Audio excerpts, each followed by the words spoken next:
สบายดีสำหรับวิดีโอนี้จะมาแนะนำวิธีการสมัครสมาชิกแอปมนต์พิธีก่อนอื่นให้ไปที่ Play Store หรือว่า App Store ของท่านแล้วทำการค้นหาชื่อว่ามนต์พิธีเนาะใส่เป็นภาษาลาวได้เลย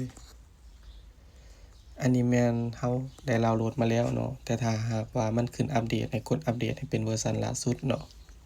แล้วกดเปิดเข้าสู่แอปอันนี้แม่นผู้ใช้เคยสมัครสมาชิกมาก่อนเนาะให้เฮาลงทะเบียนกดปุ่มลงทะเบียนเนาะปุ่มนี้ขึ้นว่าลงทะเบียนสมาชิกแล้วใส่เบอร์โทรของท่านลงไปเบอร์โทรที่จะสมัครสมาชิกต้องเป็นเบอร์โทรที่นำใส่ WhatsApp อยู่9651ให้ใส่เบอร์โทรของผู้ที่ต้องการลงทะเบียนเองเนาะในที่นี้แม่นแอดมินจะใส่เบอร์96518520เนาะแล้วกดรับรหัสผ่านจะถูกส่งเข้าหาเบอร์ WhatsApp ของท่านแล้วให้นำรหัสผ่านที่ท่านได้ให้มากรอกใส่ป้อนข้อมูลเนาะ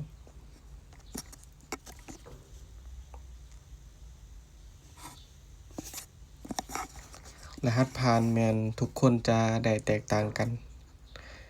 เมื่อกดป้อนสำเร็จแล้วให้กดยืนยันแล้วให้ป้อนชื่อนามสกุลเนาะของผู้สมัครสมาชิกใส่รหัสผ่านให้ถูกต้องแล้วอย่าลืมรหัสผ่านเนาะถ้าท่านลืมรหัสผ่านจะเข้าสู่ระบบบ่ได้เนาะแล้วกดปุ่มลงทะเบียนระบบจะบอกว่าลงทะเบียนสำเร็จเนาะหลังจากนั้นให้ท่านป้อน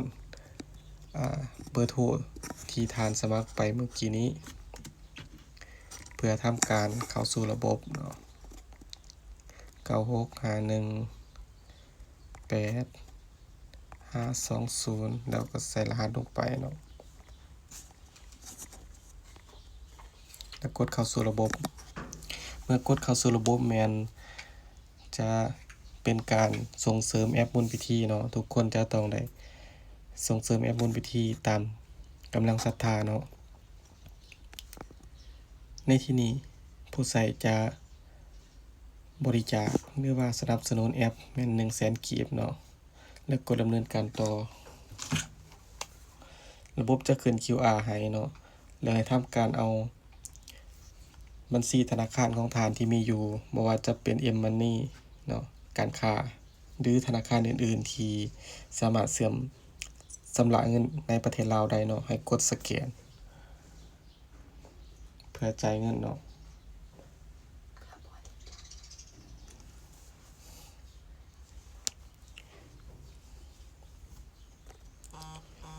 เมื่อกดชำระเงินแล้ว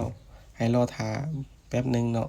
จะขึ้นข้อความแจ้งเตือนว่าธุรกรรมสำเร็จให้กดรับทราบ